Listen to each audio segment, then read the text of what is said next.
तो टॉपिक हम लोगों का जो चल रहा था वो था मोमेंट। मोमेंट के टाइप मैंने आपको बताया 3 डिफरेंट टाइप का हो सकता है। मोमेंट अबाउट मीन, इस पर डिस्कस कर चुके हैं हम लोग, बहुत ज़्यादा नहीं करना चाहता। Moment about mean, moment about arbitrary number और मोमेंट अबाउट ओरिजिन। इसको म्यू आर से डिनोट करते थे, डैश से, और इसको करते थे न्यू आर से। ये नोटेशन था। इसके बाद फिर मैंने डिस्कस किया था ये कि इनमें हम लोग ऐसा छोटे छोटे फॉर्मूले बना सकते हैं कि सपोज मोमेंट अबाउट मीन था, उसके अंदर जो म्यू आर था, आर की वैल्यू 0, 1, 2, 3, 4 ये रख के देखा और एक डिफरेंट फॉर्मूले जनरेट हो गए। ये सब फॉर्मूले जनरेट हो गए।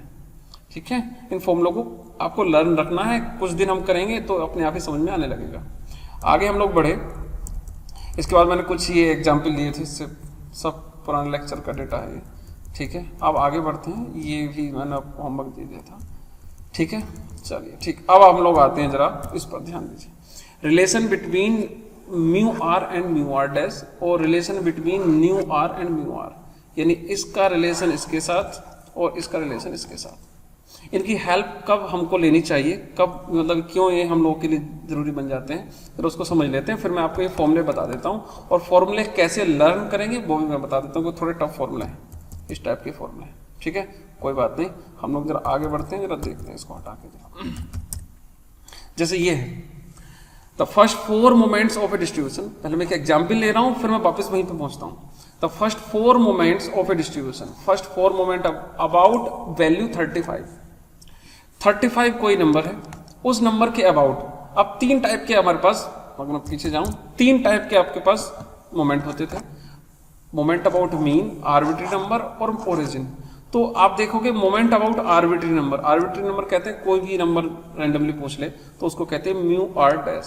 तो मैं क्या कर रहा हूं, मोमेंट अबाउट आर्बिट्री नंबर पूछा है, उसने अबाउट वैल्यू 35, यानी ए की वैल्यू होगी 35। बिल्कुल ठीक। 4 मोमेंट है, स्टार्टिंग के गिवन है, क्या गिवन है, first is this, second, third और फोर्थ। तो first one mu 1 dash equal to -1.8, mu 2 dash equal to 240, mu 3 dash equal to -1020 और mu 4 dash is 144000। Find the value of this, यानी mu 1 पूछा है, mu 2 पूछा है, mu 3 पूछा है, म्यू 4 पूछा है। अभी तक हम केवल म्यू 1, म्यू 2, म्यू 3, म्यू 1 की तो चलो मान लेते हैं 0 होती है, म्यू 2, 3, 4 इन सब के लिए हमारे पास एक फॉर्मूला होता है 1/n summation f x minus x बार की पावर r। अगर 2 है तो 2 कर देंगे, 3 है तो 3 कर देंगे, इसलिए मैं r मान के चल लेता हूँ। लेकिन इस फॉर्मूले के लिए आपको फ्रीक्वेंसी भी चाहिए, चलो फ्रीक्वेंसी ना भी हो तो 1 कर देंगे, लेकिन कम से कम x तो चाहिए, x ही नहीं है डेटा इसके अंदर, तो इसलिए ये फॉर्मूला नहीं लगेगा। लेकिन क्या करें, करना तो है। अब आपके पास म्यू डैश गिवन है, जरा ध्यान से देखो, ये तो गिवन है ना, इससे ये डायरेक्ट कैसे निकले, हमने अभी तक कोई भी ऐसा मेथड नहीं लर्न किया है कि हम लोग डायरेक्ट कैसे आ सके। या बाई चांस न्यू की वैल्यू गिवन होती, न्यू आर, जो आगे मैं क्वेश्चन कराऊंगा, अगर न्यू आर गिवन है तो ऐसे में relation between mu are and mu are dash आपको मालूम होना चाहिए। तो मैं पीछे जाता हूं, अब मैं इसी पर काम कर रहा हूं, relation between mu r this और दिस। हाँ, एक चीज और बता दूं मैं आपको, इससे पहले मैंने आपको मोमेंट अबाउट मीन पर डिस्कस किया और 1-2 एग्जाम्पल भी करा दिए थे। इस पर भी मैंने, इस पर एग्जाम्पल नहीं कराए हैं, इसका एग्जाम्पल आज हो जाएगा, इसी के अंदर आ जाएगा वो। जब मैं वो पूछेगा वैल्यू तो हम वैल्यू निकालते वक्त इसको कवर करके ही आगे जाएंगे। ठीक है, सेम टू सेम ये है। इसका एग्जाम्पल तो मैं आज नहीं लूंगा, लेकिन ये सेम टू सेम, इसको एग्जाम्पल देने की कोई जरूरत नहीं है। जब एक एग्जाम्पल यहाँ हो चुका हो, एक यहाँ मैं आज करा दूंगा, तो इसका एग्जाम्पल देने की कोई जरूरत नहीं है। मतलब एक कोई एग्जाम्पल जिसमें ये सारा डेटा फिट हो जाए। तो पहले मैं बात कर रहा हूं इन दोनों रिलेशंस की। ऑब्वियसली ये कुछ फॉर्मूले होते हैं, वो लर्न करने ही करने हैं। ठीक है, इस टाइप का ये 8 फॉर्मूले हैं। मैं इसको पीछे जाकर थोड़ा सा हेल्प करता हूं आपको लर्न करने की, कैसे आपको इनको याद रखेंगे, क्योंकि ये तो भाई 4 पहले से इतने ज्यादा फॉर्मूले हैं, पूरी यूनिट में फॉर्मूले ही फॉर्मूले हैं। फॉर्मूले लर्न होते ही आपको कुछ करना ही नहीं है। मतलब कुल मिला के अगर फॉर्मूले ही याद कर लो सारे और थोड़ी सी प्रैक्टिस कर लो तो कोई प्रॉब्लम है ही नहीं। सबसे पहले बच्चा फॉर्मूले में अटक जाता है, बस आगे हो ही नहीं पाता। यहाँ देखो, अगर आपके पास ये डेटा हो, अगर मैं ये डेटा उठा के वहां ले जाऊं, दिखाऊं आपको, सही तो चल रही थी। अगर ये फॉर्मूला मुझे याद हो ये वाले, तो मैं उठा के ये वैल्यू क्या रख नहीं सकता हूँ इनमें, फॉर्मूले की तो देर है। तो मैं पहले फॉर्मूले रखूंगा, लेकिन मैं आपको पहले कैसे इसको लर्न रखें जरा उस पर बात कर लेते हैं। थोड़ा टफ से लग रहा है मुझे, तो कैसे इनको लर्न करें जरा वो समझ लें। सबसे पहले यहां से चलो जरा इस फॉर्मूले से याद करो। देखो μ4 है, μ4 के बाद μ3 हुआ, μ3 के बाद μ2 हुआ और उसके बाद 1 हो गया, यानी कि ये कम होता हुआ जा रहा है। आपने कभी अगर ध्यान दिया हो ऐसे a+b का क्यूब डॉट डॉट डॉट, कोई सब आगे भी चलेगा, तो आपने ध्यान दिया हो तो ऐसे चलता है a² plus 2ab plus b²। देखो a की पावर 2 है, फिर a की पावर 1 हो गई, फिर a की पावर 0 हो गई, यहाँ a की पावर 0 है। यहाँ पर भी ऐसे ही चलता है a की 3, फिर a², फिर a1 और a की पावर 0। और दूसरा वाला जो होता है b, उसकी पावर यहाँ 0 होती है, फिर 1 होती है, फिर 2 होती है, फिर 3 होती है, डॉट डॉट डॉट। ऐसे यहाँ b की पावर 0 है, 1 है, b की पावर 2 है, बिल्कुल ठीक। अब जरा हल्का सा आइडिया देखो, 4 के बाद 4 3 2 1। अब ये देखो जरा μ1 है, μ1 की पावर 1 है, यहाँ μ1 की पावर यहाँ μ1 की पावर 0 है, μ1 की पावर 1 है, 2 है और 3 है। यहाँ पर है μ1 की पावर 3 और एक इससे कम होके आया है तो μ1 की पावर 4 हो गई। ध्यान दो, एक तो ये कम होके μ1 में कन्वर्ट हुआ, एक ये पावर बढ़ के आगे बढ़ा और ये हो गया। ये एक ट्रिक है बस लर्न करने की। ये जो कुछ मैं बता रहा हूँ ये कुछ है नहीं वैसे कि ऐसे ही जनरेट करना, नहीं, ये ट्रिक है बस लर्न करने का। तो मैं आपको बता रहा था a+b का स्क्वायर, a+b का क्यूब डॉट डॉट। दूसरी बात, ये चलता है प्लस माइनस प्लस माइनस, देखो plus minus plus plus minus dot dot, यानी प्लस माइनस डॉट डॉट, ये भी चलेगा और ये भी चलेगा। अब बस प्रॉब्लम रह गई कि 4 6 ये कैसे आएंगे। यहाँ पे देख लो 3 है, 2 है, 1 हो गया। उसके बाद μ1 डैश की पावर 0 है, μ1 डैश की पावर 1 है, और यहाँ μ1 डैश की पावर 2 है और एक ये कम होके आया तो 3 हो गया। ये लर्न करने का मेथड है, बाकी कुछ नहीं है। ऐसे ही यहाँ पर है, ऐसे भी लर्न कर सकते हो। यहाँ 4 है तो पावर 4 तक जाएगा, 3 है तो 3 तक जाएगा, 2 है तो 2 तक जाएगा। अब आते हैं ये 1 4 6 3, ये और लर्न हो जाए, क्योंकि बाई चांस 4 की जगह 3 कर दिया, यहाँ 4 कर दिया तो मुश्किल हो जाएगी। अब इसको लर्न करने के लिए मैं आपको जरा बैक लेके चल रहा हूँ। एक पास्कल ट्रायंगल नाम की चीज होती थी, वो होती थी ऐसे कुछ 1 1 और 1। अगर नहीं आती है तो भी समझ लीजिए, आती है तो वेट करें। 1 और 1 को ऐड कीजिए, यहाँ लिख दीजिए और लेफ्ट में और राइट में 1 1 प्रेस कर दीजिए। अब इन दोनों को ऐड कीजिए, 1 और 2 3 लिख दीजिए, यहाँ 2 और 1 3 लिख दीजिए। अब यहाँ 1 और 1 एक्स्ट्रा अपने आप दे दीजिए, 3 और 1 4 लिख दीजिए, 3 3 6 लिख दीजिए, 3 और 1 4 लिख दीजिए और फिर यहाँ पे 1 1 लिख दीजिए। उसके बाद फिर से 4 और 1 5 लिख दीजिए, 10 लिख दीजिए, 10 लिख दीजिए, 5 लिख दीजिए, ऐड करके और 1 1 हम एक्स्ट्रा देते हैं। अब इसका यूज कहाँ है, कहाँ हुआ था, पहले मैं बताता हूँ इसका यूज कहाँ करते थे पहले आप, और आज मैं क्यों इसको रिकॉल कर रहा हूँ। जरा ध्यान से देखो, a+b का होल स्क्वायर, ये होता है a² plus 2ab plus b²। जरा ये देखो, इसका कोफिशिएंट है 1, इसका है 2, इसका है 1 1 2 1, ये रहा 1 2 1, यानी a+b का होल स्क्वायर के कोफिशिएंट ये होते हैं। अगर a+b का क्यूब होगा तो ये होगा a3 plus 3a² b plus 3ab² plus 3 1 b का क्यूब 1 3 3 1, ये रहा 1 3 3 1, a+b के क्यूब का कोफिशिएंट। अगर बाई चांस a+b की पावर 4 हो जाए तो ये आगे बढ़ के ये वाला आ जाएगा। ये पहले होता था, तो डबल काम हो गया, आपको पुराना रिवीजन भी हो गया, नहीं आता तो समझ लिया है। और आज मैं इसको रिकॉल क्यों कर रहा हूं जरा वो भी समझ लीजिए। आज करने का क्या मीनिंग है इसका जरा वो समझ लीजिए। इसको हटाइए थोड़ा सा जी, जरा यहाँ पे आइए, 4th पे आइए जरा। इसका कोफिशिएंट कितना है 1 4 6 और 3, ये 4 है। जरा इसको ध्यान से देखिए, 1 4 6 और लास्ट का आपस में माइनस। मैं पहले कह चुका हूं ये ट्रिक है बस लर्न करने की। हाँ, ट्रिक बार बार चेंज होगी तो मुश्किल है, लेकिन अगर वो ट्रिक सब जगह यूज हो रही है तो क्या प्रॉब्लम, वो अच्छी बात है वो तो ट्रिक। तो ये हो गया। अब जरा इस पे आ जाइए, 1 3 और 2 1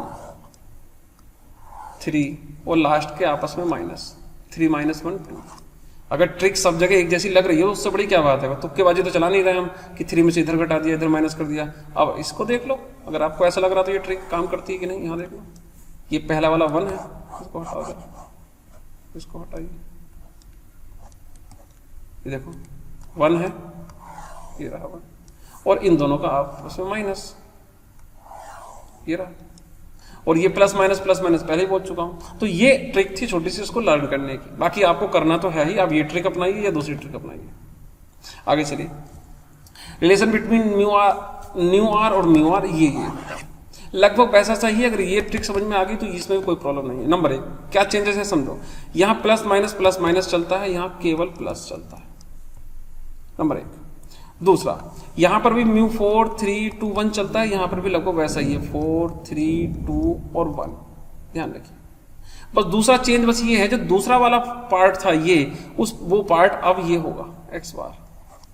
यहाँ देखो एक्स बार, जबकि यहाँ क्या था म्यू वन डैश, तो इनमें चेंज है। दूसरा, इसका लास्ट वाला कोफिशिएंट जो भी होता है, माइनस करके किया था मैंने, यहाँ कोफिशिएंट हमेशा 1 होता है, तो ध्यान से देख लो, सब में 1 होता है, जबकि यहां पर कोई ना कोई कोफिशिएंट होता है। ठीक है, सिंपल सी स्टोरी है। ये 4 है तो पावर 4 तक जाएगा, 3 है तो 3 तक जाएगा, 2 है तो 2 तक जाएगा, सेम टू सेम 4 है तो 4 तक जाएगा, 3 है तो 3 तक जाएगा। ऐसे हम लोग कर सकते हैं। ये 2 है तो 1 तक जाएगा आप लोग, ठीक है। यहाँ पर कोफिशिएंट, अब इस चीज को आप समझ के आगे बढ़ेंगे। अब ये फॉर्मूले हैं जो कि आपको लर्न होने ही होने हैं। अगर ये डेटा गिवन है तो इससे कन्वर्ट में कर लो, ये डेटा गिवन है तो यहाँ से यहाँ कन्वर्ट कर लो। चलिए मैं आगे आता हूँ, इस पर हम बात कर रहे थे अभी, फर्स्ट 4 मोमेंट। तो सबसे पहले तो वही फॉर्मूले राइट साइड में लिख लो, लेफ्ट साइड लिख लो, या अपने माइंड में स्टडी कर लो कि ये चीज रिक्वायरमेंट है। अब यहाँ पर जो चीज गिवन है उसको मैं लिख लेता हूँ। ऑब्वियसली ये सब गिवन है। म्यू 1 की यहाँ से देखो जरा, ये 4 वैल्यू है, ये चारों वैल्यू है म्यू 1 डैश की वैल्यू, म्यू 2 डैश की वैल्यू, म्यू 3 डैश की वैल्यू और म्यू 4 डैश की वैल्यू। अब म्यू 1 डैश की वैल्यू थी माइनस के 1.8 और ये है 240 और ये है 1020 और ये है 144000। अब ऑब्वियसली इसके बाद का काम मेरा नहीं है, ये कैलकुलेशन पार्ट है। ये डेटा उठाइए और जिसमें चाहिए उसमें रख दीजिए। अब मेरा काम खत्म है, अब प्रैक्टिस है केवल। ये डेटा उठाइए पहले में, जैसे सपोज म्यू 2 है, अब म्यू 2 में म्यू 2 निकालना है, फाइंड क्या करना है, म्यू 1 म्यू 1 तो 0 होता ही होता है। जब म्यू 2 फाइंड करूंगा तो म्यू 2 में म्यू 2 डैश और म्यू 1 डैश चाहिए, तो ऑब्वियसली कहां से निकालोगे, जो दिया है। ये तो पहले से गिवन है, बस यहां रख देंगे आंसर। 3 4 सेम टू सेम, कोई प्रॉब्लम नहीं आनी चाहिए, केवल और केवल कैलकुलेशन पार्ट है। तो नेक्स्ट हम लोग एक सेकंड एग्जाम्पल ले रहे हैं। तो first 3 moments of a distribution about the value 2 के अबाउट है, दैट मीन्स ए की वैल्यू तो 2 हो गई। और जो आंसर है वो ये है, 3 ही गिवन है। सबसे अच्छी बात है 3 ही गिवन है, या 4 थे तो थोड़ा काम इजी हो गया हमारा, लेकिन अभी वो पीछा नहीं छोड़ेगा। म्यू 1 डैश की वैल्यू 1, म्यू 2 डैश की वैल्यू 16 और म्यू 3 डैश की value -40। So that the mean is this, यानी मीन पूछा है उसने, मीन मतलब एक्स बार पूछा है, यहां से हटाइए जरा इसको, एक्स बार पूछा है और वेरिएंस पूछा है और आपको म्यू 3 पूछा है। तीनों ही डिफर हैं, देखने में ही अजीब से लग रहे हैं। रिलेशन बिटवीन वाला तो फॉर्मूला शायद ना लगे इसमें, ऐसा देखने से लग रहा है, लेकिन लगभग वही है। ये म्यू 3 है, इसको म्यू 2 बोलते हैं, वेरिएंस को म्यू 2 बोलते हैं। अगर पीछे जाओगे आप लोगों को मैंने बता दिया, ध्यान होगा आप लोगों को, मैं दिखाऊंगा। अगर ये वेरिएंस बोलते हैं म्यू 2 को, इसलिए मैं पहले उस दिन भी बता दिया था ये बात, ठीक है। चलिए, तो वेरिएंस हो गया। अब मेन चीज आती है एक्स बार कैसे फाइंड आउट होगा, इसका कोई रूल नहीं था, लेकिन हाँ पीछे जाओगे तो फिर वही मिलेगा। यहाँ पर मैंने आपको बताया था ये वाला फॉर्मूला, इसको मैं वहां पे लिख देता हूँ जी, राइट साइड में कहीं पर जो वैल्यू है वो दे दी, ये लिख दिया। ये सब डेटा याद रखिएगा, ये सब मैंने यहाँ लिख दिया है जी। अब मैं क्या कर रहा हूँ, यहाँ लगा देता हूँ म्यू 1 डैश की वैल्यू ये 1, एक्स बार माइनस ए की वैल्यू 2 है, तो एक्स बार की वैल्यू आ गई 3। अब ये 3 आ गया, मीन चाहिए था 3, बिल्कुल प्रूफ हो गया।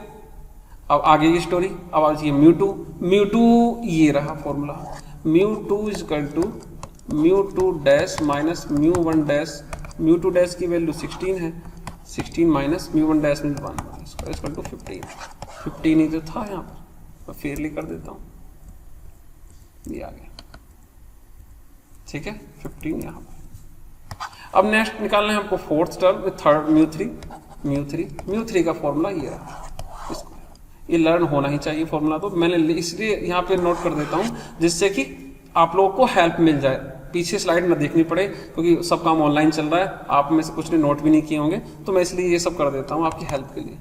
तो नेक्स्ट म्यू थ्री का ये फॉर्मूला है, जो जो रिक्वायरमेंट है वहां से उठा लेंगे, सारी वैल्यू यहाँ रख देंगे, सॉल्व कर। ये मेरा काम नहीं है, आप लोगों को बच्चों वाला काम है ये कि म्यू थ्री की वैल्यू क्या आएगी, ये मेरा काम नहीं है सॉल्व करना।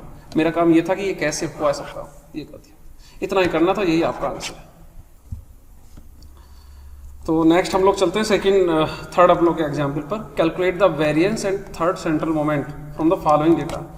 ये आपका डेटा गिवन है, लगभग वैसा ही क्वेश्चन आपने इससे पहले कर चुके हैं, लगभग यहाँ पर आप लोगों ने बात करी, ये सेम टू सेम यही कर चुके हैं। उसमें वेरिएंस और थर्ड सेंट्रल मोमेंट, वेरिएंस कहते हैं म्यू टू को और थर्ड कहते हैं म्यू थ्री को, यानी म्यू फोर भी नहीं पूछा, म्यू वन पूछे या ना पूछे तो जीरो ही होता है। तो सबसे अच्छी बात है कि और एक कम टर्म पूछी है, तो इस पहले एग्जाम्पल से भी इजी होना चाहिए। यहाँ पर क्या क्या हुआ है भाई, ये सब चीज निकाली हमने सबने, ये सब पहले लेक्चर में हुआ था, 4 निकालना भी नहीं है, तो इससे कंपेयर करें तो और इजी है। ठीक है, चलिए हम लोग आते हैं अपने एग्जाम्पल पर। तो म्यू टू के लिए रेडी होते हैं और म्यू थ्री के लिए रेडी होते हैं। चलिए, लेकिन यहाँ पर हम लोग क्या कर रहे हैं, एक नया मेथड, एक नई ट्रिक यूज कर रहे हैं। उसका रीजन भी मैं इसी क्वेश्चंस के अंदर ही बता दूंगा वो क्यों। मैं जो मेथड यूज कर रहा हूँ या ट्रिक यूज कर रहे हैं वो ये यूज कर रहे हैं कि हम लोग ने अभी म्यू आर डैश और म्यू आर के बीच में एक रिलेशन स्टडी किया। अगर मैं म्यू टू म्यू थ्री जो निकालना चाहता हूं, अगर मैं म्यू टू डैश और mu three dash, mu one भी निकालना पड़ेगा, अगर मैं 2 की जगह 3 निकाल लूं तो बाद में इनका आपस में रिलेशन होता है, जो मैं इससे पहले अभी करा चुका हूं।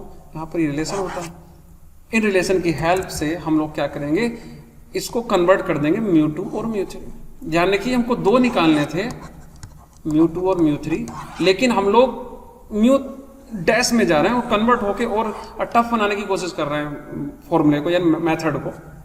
लेकिन क्यों, वो ऑब्वियसली मिलने वाला अभी आपको आंसर आगे चल के। तो उनमें से एक आंसर तो यही है। सबसे पहले जब आप ये वाला निकालोगे, पीछे जाइए, यहाँ पर यहाँ पर आपने देखा होगा आपको मीन निकालना पड़ा। अब मीन की वैल्यू 34 है, सेंटेंस को समझिए, मीन की वैल्यू 34 है, एग्जैक्ट इंटीजर। आपको काफी हद तक आंसर मिल गया होगा उसका, लेकिन चलिए फिर हम पहुंचते हैं और इसको याद रखिए, इंटीजर वर्ड में बोल रहा हूं बार बार।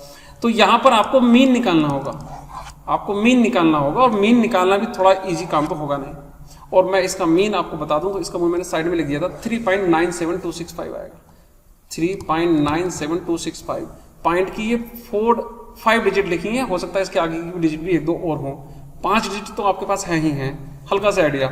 लेकिन मैं इस मेथड से नहीं करूंगा, इससे करूंगा, क्योंकि एक तो मीन निकालना पड़ रहा है, दूसरा रीजन जब आप टेबल बनाएंगे, अब ध्यान रखो, पीछे आता हूं वापस, फिर से पहुंचते हैं वहीं पर। जब आप x माइनस 3.9725 समथिंग 5 डिजिट थी ना, ये रखोगे, उन 5 डिजिट का स्क्वायर करोगे ना तो 10 डिजिट हो जाएंगे, और 10 डिजिट आप लिखोगे नहीं, ये तो फाइनल है, सबको मालूम है। आप 10 तो नहीं लिखने वाले, 4 ही लिखोगे।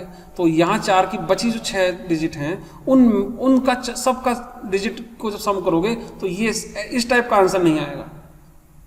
नेक्स्ट क्वेश्चन पे ले जाऊंगा मैं, लेकिन समझ के चलिए। और जब क्यूब करने लगे बाई चांस, भाई सपोज 1.0005 डिजिट का स्क्वायर करोगे जब आप डेसिमल की, तो वो और डबल हो जाती हैं। सबको पता है कि जब 5 डिजिट है तो 10 डिजिट आएंगी, और 10 के बाद 15 आएंगी, और 4th टाइम करोगे तो और भी ज्यादा हो जाएंगी। अब इतनी ज्यादा डेसिमल प्लेसेस में डेटा आएगा कि आप लोग उसको सम ही नहीं कर पाओगे, और कर भी पाए तो आप यहाँ लिख नहीं पाओगे, बहुत कॉम्प्लिकेटेड होने वाला है अगर आप करके दोगे तो ये तो चीज नहीं होने वाली है, मतलब होगी ही नहीं। मैं इसको फिर से उठाऊंगा, इस पॉइंट को मैं आगे बढ़ता हूँ जो मैं करना चाह रहा हूँ। तो मैं क्या करूंगा, mu one dash, mu two dash, mu three dash निकाल। तो सबसे पहले मैं म्यू वन डैश 2 और 3 का फॉर्मूला लिख लेता हूँ, लेफ्ट या राइट, या अपने माइंड में सोच लेता हूँ। ये तो पीपीटी है, अगर नहीं होती तो आप अपने माइंड में सोच लेते। ये फॉर्मूला है। इस फॉर्मूले में रिक्वायरमेंट क्या क्या है, नंबर 1 ए चाहिए, ए की वैल्यू मैंने 4 ले ली है, क्यों, यहाँ देखो ये एक्स है। अब इनमें से कोई भी डेटा, जनरली मिडिल का टर्म ले लेते हैं, ये एज्यूम मीन की तरह होता है, यानी ए आर्बिट्री नंबर कोई भी ले सकते हैं, फ्री हैं आप। लेकिन मैंने मिडिल वैल्यू ले ली है 4 या 5, कोई भी ले लीजिए, चलो किसी एक को तो लूंगा ही, मैंने 4 ले ली। अब 4 लेने के बाद आगे बढ़िए, बाकी रिमेनिंग में कुछ नहीं चाहिए। अब मैं क्या करूंगा, टेबल बनाना मैंने आपको पहले ही बता दिया है कि टेबल बनाने तो टिप्स पे होना चाहिए। समेशन के आगे जो कुछ भी नजर आए, जो कुछ भी नजर आए, जो कुछ भी नजर आए, उसके नाम का टेबल बन जाएगा। यानी एक्स नाम का अलग कॉलम, एफ नाम का, वो फेयरली कर देता हूँ ना मैं। ये फॉर्मूले वो वाले हैं, ये फॉर्मूले x2 x3 वाले हैं, जिसको हम रिलेशन बिटवीन से हेल्प करेंगे। बाद में मैं इन तीनों को यहाँ कन्वर्ट कर दूंगा। अब टेबल पे आ जाइए जरा। सबसे पहले तो x मैंने यहाँ रख लिया, यहाँ x चाहिए, उसके बाद f रखूंगा जी, f भी रख दिया। उसके बाद की कहानी होगी, ये पूरी बनेगी, ये स्क्वायर बनेगा और 3 बनेगा। इनको मैं लिख लेता हूँ। फोर्थ लिखने की जरूरत नहीं है, कोई फोर्थ हमको रिक्वायरमेंट ही नहीं है। चलिए, अब ये वैल्यू f की वैल्यू ये रही, मैं इसको भी लिख देता हूँ 1 by 1। अब x में से a माइनस करो, यानी x में से a है 4, x में से 4, 0 में से 4 जाएगा माइनस के 4, 1 में से 4 जाएगा माइनस के 3। फेयरली कर देता हूँ, टाइम वेस्ट नहीं करना। अब फ्रीक्वेंसी की और इसकी मल्टीप्लाई, इसकी और इसकी मल्टीप्लाई, यहाँ माइनस के 4 समथिंग। कोई बड़ा काम नहीं, ये काम मेरे लिए नहीं है, आप लोग के लिए यहाँ पे नहीं आए, कैलकुलेट पार्ट कर लोगे आप। अब स्क्वायर करना है तो ऑब्वियसली इसका स्क्वायर कीजिए, 4 4 जा 16 और 16 की f से कीजिए, 16 बन जा 16, और थर्ड है तो थर्ड कर देंगे। अब फिर से उस टॉपिक पॉइंट को उठाते हैं हम लोग कि हमने ये प्रेफर क्यों किया। अगर बाई चांस मैं ये ले लेता यहाँ पर a की वैल्यू, तो x में से a यानी 3.97265 तो माइनस कर दोगे, बिल्कुल कर दोगे, यहाँ भी चल जाएगा काम। लेकिन जैसे ही आप इसका स्क्वायर करोगे, स्क्वायर करने में 5 डिजिट का 10 डिजिट हो जाएंगे, 10 डिजिट यहाँ ना लिख पाओगे ना उसको सम कर पाओगे, करोगे नहीं आप, मुझे पता है। लेकिन हाँ, अगर आप कर सकते हो, कहोगे नहीं हम तो कर देंगे तो ठीक है, फिर कोई प्रॉब्लम नहीं है, फिर कोई डाउट नहीं है इस मेथड और उस मेथड में। यहाँ पर 10 डिजिट हो जाएंगी। लेकिन यहाँ क्या करोगे, 10 डिजिट के बाद थर्ड और कर दिया, 15 डिजिट तो मुझे पता आप लोगे ही नहीं, और लेते लेते थक जाओगे, टाइम वेस्ट ही होगा पूरा। और आप कहोगे नहीं सर 15 डिजिट में से मैं क्या करूंगा, स्टार्टिंग की 4 डिजिट ले लेता हूँ, 4 के बाद छोड़ दूंगा मैं। अगर 4 के बाद की छोड़ोगे तो उनको सम भी तो करना है। जितनी भी वैल्यू आप माइनस की तरह हटाओगे, यहाँ आंसर समेशन में प्रॉब्लम आ जाएगी। अभी देखो ये एग्जैक्ट इंटीजर है, अगर आप इनकी वैल्यू लोगे तो ये आंसर आ गया 37 50 सब। कहीं पर पॉइंट का कोई लॉस नहीं है, 100% एक्यूरेट। वहां पर भी आंसर आएगा लेकिन 100% एक्यूरेट नहीं आएगा। बस इसके बाद की कहानी नहीं, पूरे क्वेश्चन में यही कुछ समझाना था मुझे। अब ये डेटा उठाइए, ये सारा डेटा जितना भी है उठा के यहाँ रख दीजिए। इस फॉर्मूले में क्या चाहिए, 1/n। तो 1/n का मतलब है कैपिटल 256 इंटू 256। ये वाला फर्स्ट पार्ट है यहाँ पर माइनस के 7 डिवाइड बाई दिस, बस आंसर है। ये मेरा काम नहीं है, छोटा सा बच्चों का काम है, इसको आप डिवाइड कर लीजिए। 1/, फिर वही 256 इंटू स्क्वायर वाला है ये मीन्स ये 507 डॉट सबको सॉल्व कर दीजिए। अब ये तीनों टर्म आ गई हैं, फिर क्या था, रिलेशन बिटवीन दिस, यहाँ रख दीजिए μ2। तो μ2 की वैल्यू यहाँ से, μ1 की वैल्यू यहाँ से, और यहाँ रख देंगे, सॉल्व कर देंगे। सॉल्व करके देखेंगे तो आंसर ये आ जाएगा। लेकिन हमसे ये थोड़ा ना पूछा है, हमसे वेरिएंस पूछा था, तो बेटा μ2 को तो वेरिएंस बोलते हैं भाई, लिख दीजिए कि वेरिएंस इज दिस। पूछा जो है वही बताएंगे, μ2 नहीं देंगे। μ2 एग्जामिनर ये नहीं कह रहा कि μ2 निकालिए, वो तो वेरिएंस पूछ रहा है, तो आप कहो वेरिएंस ही ये है। अब 3 में रिक्वायरमेंट क्या क्या है वो यहाँ से उठा के रख दीजिए, कोई बड़ा काम है ही नहीं, बस खत्म कहानी, ये हो गया आंसर। तो इस टाइप से ये थोड़ा ट्रिकी क्वेश्चन, इस क्वेश्चन को करने के 2-3 बेनिफिट मिल गए आपको। नंबर 1, मैं इससे पहले अभी आप लोगों से बात कर रहा था कि मैंने इस पर एक क्वेश्चन कराया, इस पर नहीं कराया, इस पर भी मैंने हो गया, इस पे कराने की जरूरत नहीं पड़ेगी। 2 पे कर चुके हो, ये बच्चों का खेल है, इसमें तो ए भी नहीं मानना, और इसमें करा के और टाइम वेस्ट क्यों करूँ, तो आप लोग कर लोगे। अगर नहीं होगा तो फिर अलग बात है, फिर तो मुझे कराना ही पड़ेगा, ठीक है। तो एक रीजन तो वही हो गया। दूसरा, जब नॉर्मल से 1/f x minus x bar r इस वाले मेथड से केस सॉल्व ना हो लगे, अब पता कैसे चलेगा, मालूम कैसे चलेगा कि भाई ये पुराना मेथड लगाएं कि ये डैश वाला फॉर्म, ये भी चीज़ तो बड़ी प्रॉब्लम है, देख के तो नहीं पता चल रहा, देख के तो नहीं चल रहा। तो ऐसे में सबसे पहले इसका x बार निकाल लीजिए आप। इन फ्यूचर मैं आपको कुछ दिनों बाद मैं आपको डायरेक्ट कैलसी से मीन निकालने का मेथड बताऊंगा। शॉर्टकट ट्रिक्स तो अभी रह गई ना, उस पर एक बिल्कुल फ्रेश लेक्चर लिया जाएगा। उसमें आपको मैं डिफरेंट टाइप की जो भी शॉर्टकट होते हैं, अब मैं इसलिए नहीं बता रहा हूँ स्टार्टिंग में, तुम लोग ना वो शॉर्टकट में एंट्री करना सीख जाओगे, फिर ये सब छोड़ दोगे, तुम ये इतनी मेहनत करना छोड़ दोगे, इसलिए मैंने नहीं छोड़ दिया उसको। हाँ, बाद में एग्जाम में जरूरत पड़ेगी तो मैं आपको डायरेक्ट मीन वेरिएंस का आंसर भी बता देगा डायरेक्ट वो। अब इससे अच्छी क्या बात है, लेकिन वो शॉर्टकट आपके कैलसी में है, वो मैं आपको बताऊंगा। मीन डायरेक्ट बता देगा, वेरिएंस डायरेक्ट बता देगा, और ये सब लगभग काफ़ी हद तक वो बहुत हेल्प करता है। ठीक है, थर्ड तो शायद नहीं बताता हूँ, थर्ड नहीं बताता, लेकिन वेरिएंस तक बता देता है। अगर इतने चीज़ भी हमारे, दूसरा आप उससे हेल्प ले सकते हो, आंसर तो चेक कर सकते हो भाई सही है कि नहीं, तो वो हम बाद में बात करेंगे। चलिए हम लोग आगे बढ़ाते हैं जरा क्वेश्चंस को थोड़ा सा। और टॉपिक चल रहा था relation between something, relation between new r mu r, तो मैंने ये चीज़ तो करा दी आपको। अब इस पर भी तो बात रह गई, न्यू आर वाले तो क्वेश्चन रह गए, न्यू आर को भी देख लेते हैं, कोई टेंशन थोड़ा जी। The first 3 moment of a distribution about the value 2 के रेस्पेक्ट में है, तो 2 मतलब ए की वैल्यू 2, और जो वैल्यू है वो ये है ऑब्वियसली μ1 डैश, μ2 डैश और μ3 डैश है। क्या पूछा है, 3 मोमेंट अबाउट द ओरिजिन, वाह भाई वाह, ओरिजिन पे यानी कि न्यू आर से पूछा है। तो सबसे पहले तो आपके पास वो फॉर्मूले होने चाहिए, क्योंकि अब कुछ बचा नहीं है इनमें, सब कुछ आप लोगों को समझ में आ चुका है। जो कुछ गिवन है उसको ध्यान से पढ़िए और कन्वर्ट कर दीजिए आप। तो मैं बस यही लिख रहा हूँ, जो रिलेशन होता है μ1 μ2 μ3 का, इसको मैं क्या लिखूँ, तो डायरेक्ट ही आप लोग कर सकते हैं, बस वैल्यू रख दीजिए आराम से। यहाँ थोड़ा सा ट्रिकी है, समझ लो। ये ट्रिक एक्स बार की होती थी, ये नहीं होता था फॉर्मूले में ये नहीं होता था। पीछे जाएं जरा देखते हैं फिर से, देखो इस फॉर्मूले में ये नहीं होता था, आगे वाली टर्म जो मैंने लिखी है, जबकि यहाँ मैंने लिखी है। तो एक्स बार की वैल्यू ये भी होती है, ये अभी इससे पहले लेक्चर अभी तो बात कर रहे हैं, इससे पहले यहाँ ये बात की तो थी। चलिए ये हो गया, बस सिंपल सी स्टोरी है, कैलकुलेशन ही है। नेक्स्ट पे आइए जरा, same to same. The first 4 moment about distribution is this. अब आपको मीन के अबाउट और ओरिजिन के अबाउट दोनों पूछ लिया, वाह भाई वाह, जाते जाते 2 बार एक चीज में पूछ लिया। अगर वो 2 मार्क्स का देगा तो ये दे देगा, 5 मार्क्स का देगा तो 2 चीज पूछ लेगा, और बाई चांस 10 मार्क्स का देगा तो इसी के अंदर स्क्यूनेस और कर्टोसिस भी पूछेगा, जो कि नेक्स्ट लेक्चर में कल परसों से स्टार्ट होने वाला है। ये सब काम अगर आपने ये कर लिया आज तक लेक्चर, कल का और आज का, दोनों लेक्चर को अच्छे से पढ़ लीजिए, स्टडी कर लीजिए। दोनों के बाद आप लोगों का कल वाला लेक्चर 90% हो गया, 90% अपने आप ही हो गया। बहुत इंपॉर्टेंट है, बहुत ज़्यादा। चलिए और फिर क्या था, स्टोरी को बंद करें, ये वैल्यू यहाँ, ये वैल्यू, बस यही आंसर है। इसके बाद मुझे नहीं लगता कुछ है आज के लेक्चर में इतना। कहीं डाउट है तो आप मुझे बहुत ईजीली बता सकते हैं।